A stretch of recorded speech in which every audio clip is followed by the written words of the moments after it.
গরম গরম ভাতে ইলিশের এই রেসিপিটা কেমন লাগলো আপনারা অবশ্যই কমেন্ট সেকশানে কমেন্ট করে জানাবেন। আশা করছি ভালো লাগবে। তাহলে চলুন রেসিপিটা স্টার্ট করা যাক।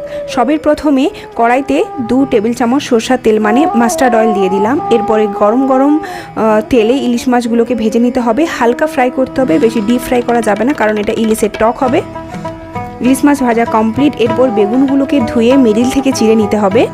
মিডিল থেকে চিড়ে নেওয়ার পরে এগুলোকে ফালি ফালি করে কেটে নিতে হবে। কাটার পরে ধুলে বেগুনের মধ্যে জল ঢুকে যায়, তাতে করে বেগুনটা ভাজাও কষ্টকর হয়। সব বেগুনগুলো ফালি করে কেটে নেওয়া হয়েছে। তার সাথে নিয়ে নেওয়া হয়েছে কটা কাঁচা লঙ্কা। ইলিশ মাছ ভাজার তেলেই আমরা নিয়ে নিচ্ছি 1 চামচ মতো সর্ষে, সাদা সর্ষে, আর 1 চামচ মতো মৌরি। হালকা ফ্রাই হলে এতে দিয়ে দিতে হবে কাঁচা লঙ্কা। কাঁচা লঙ্কা দেওয়ার পর 1 চিমটে হলুদ দিয়ে দিতে হবে। হলুদ দেওয়ার পরে এটাকে হালকা নেড়ে নিতে হবে। 1 থেকে 2 মিনিট মতো নাড়া হয়ে গেলে এর মধ্যে ওই ফালি করা বেগুনগুলোকে দিয়ে দিতে হবে। দিয়ে 1 থেকে 2 মিনিট নেড়ে নিতে হবে। নাড়ার পরে এতে দিয়ে দিতে হবে অল্প নুন। সবে প্রথমে নুন দিলে বেগুনটা প্রথমেই জ্বরে যায়, এতে করে ভাজা হয় না, তাই অল্প ভাজার পরে আপনারা নুন দেবেন। বেগুনগুলো ফ্রাই হয়ে গেলেই এতে জল দিয়ে দিতে হবে পরিমাণ মতো, যতটা আপনারা গ্রেভি চান।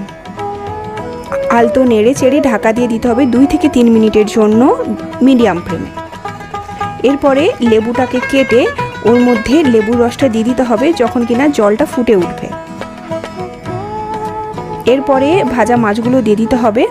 ভাজা মাছগুলো দেওয়ার পর 1 থেকে 2 মিনিট মিডিয়াম ফ্লেমে ফুটবে গ্রেভি। তারপরেই অল্প সরষের তেল দিয়ে ঢাকা দিয়ে দিতে হবে 2 থেকে 3 মিনিট, গ্যাসটাকে অফ করে। এরপরেই আপনারা সার্ভ করতে পারেন গরম গরম ভাতের সাথে। আশা করছি রেসিপি আপনাদের ভালো লেগেছে।